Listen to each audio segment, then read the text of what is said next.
manoloana ny vaovao miely ao anatin'ny tambazotra tserasera mikasika ny nitazonana ny tsitohaina eny amin'ny fonjany tsiafay dia manao zao fanazavany zao izaho. Herisora Kotomavo Marguerite reny niteraka ny Ranivo Arivonina Rindrany Aina sy Ratiana Arivony Aina Tsitohaina. Tsy marina mihitsy ny filazana fa anisan'ireo navandoza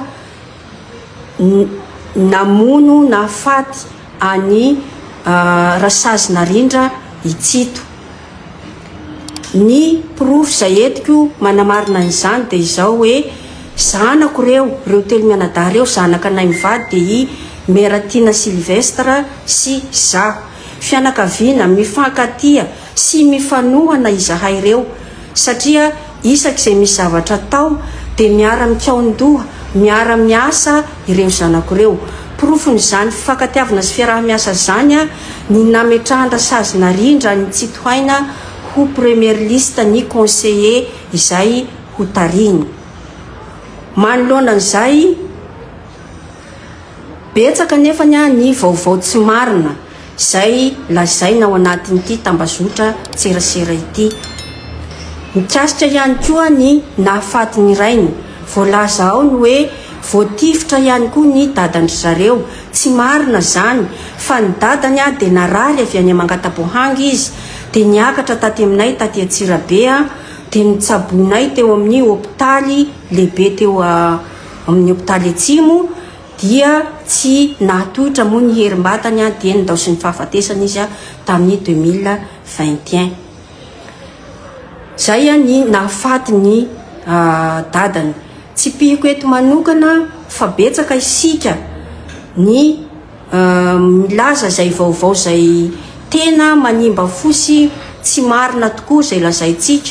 Eo zany ny hoe te haka fahefana Itsito amin'ny nahafaty any Rasazy Narindra. Tiako ny milaza aminareo fa io commune Mangatabohangy io dia commune zay tena mila fampandrosoana tokoa, tena mangetaheta fampandrosoana tokoa satria voaporofo zany hoe tamin'ny andron'ny Meratina nefa nametraka ny fitokisany sy ny fitiavany taminay tamin'ny Meratina ireo vahoaka ireo notohizany zanany zany tamin'ny filatsahan'ny Rasazy Narindra sy Tsitohaina. Ina ny anton'izany na ny école na ny resaka hoe Braon-Panjakana toy ny gendarmerie ny Braon commune ny école Panjakana ny CSB2 zay anakakely mba vita eo moa amin'izao fotoana izao vitan'ny Meratina fa ny ankoatra ny CSB2 io zany zay teneniko zay ny mpianatra dia tsy misy zavatra mba hatomombana na zavatra hoe mba azo jerena ao anatin'ny commune io. Zay ny antony mahatonga an'reto zaza reto tanora ny vokarina teraka tao Mangatabohangy reto hoe andeha mba hitondra ny fampandrosoana ho amin'io commune io. Iangaviako ianareo zay mba manana fahafahana sy manam-piniavana tanteraka hanadihady an'ity vaovao ity mba hikaroka vaovao Mangatabohangy hidinany hahita hoe tena marina ve zao hoe manahoana marina io commune io. Tsy misy nefany ny fampandrosoana raha tsy ny olona ao anatin'ny commune mahalala ny maharary an'io commune io no afaka hitondra ny fampandrosoana ao aminy. Zay ny antony ezaka nataon'reto tanora reto zaza naterako reto hoe andeha re isika satria mba efa nahita fahalalana kely, mbola kely ane zany fahalalana Rasazy zany tsy ampahafiry ny fahalalana zay tokony ho ratovina kanefa dia efa niverina sahady hoe andeha haka an'ireo zandreo ho modely amin'ireo zandreo mba hiditra amin'ny fampandrosoana. Ary eo ihany koa ianao Andriamatoa filoham-pirenena Andry Rajoelina izay mitarika ny tanora hoe aoka isika tanora handray antanana amin'izay ny fampandrosoana any Madagasikara. Zay nahababo an'ireo zanako reo zany nahatonga hoe andeha ary hiaraka amin'ny filoham-pirenena hajaina Andry Nirina Rajoelina hitondra ny fampandrosoana ao Mangatabohangy.